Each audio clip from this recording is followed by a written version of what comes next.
Hey guys, I will show you how to fix this microphone problem on your Windows system. So this solution is applicable for Windows 11 as well as Windows 10. So don't worry, you have to just follow my screen and don't miss any steps. First of all, we will go to the settings. You have to just right click on the star icon, then select settings. Once we are here, you have to select these three lines and go to the privacy and security. Again scroll down and now select the microphone, and here we have to enable this option. We have to enable the access for the microphone, so enable this. After that, again enable this one and enable all these options on the screen, and let desktop apps access your microphone. Also enable this.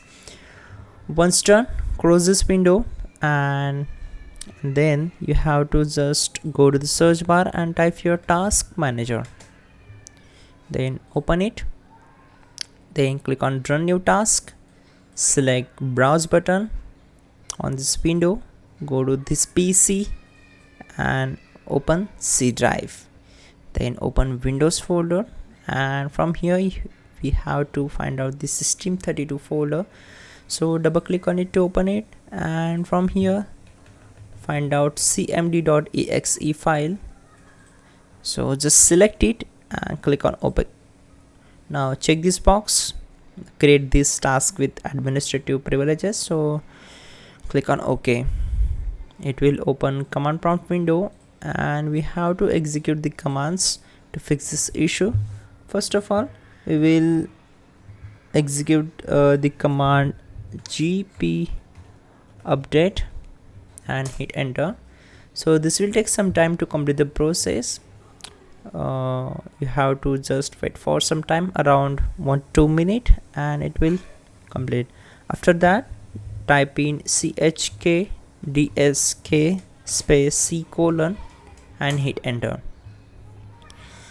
So again wait for some time. So just check out my screen, everything is going or not in your system. Just follow my screen. After that, we will type exit to close this one. So type exit and hit enter.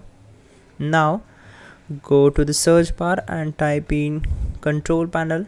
This is the last step to fix this issue.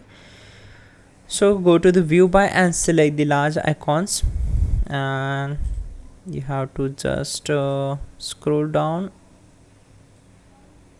and click on sound. Now you have to just right click on it and disable it, and again enable it. So select this one, go to properties and make sure set levels up to the 100% and enhancement, check this box, disable all enhancements and click on apply, then OK. Close all windows one by one and just restart the system. That's it guys, your problem will be solved. Don't forget to like the video and please check out the pinned comment, that will also help you a lot to fix this issue quickly. And that's it, please do subscribe the channel. You're good to go.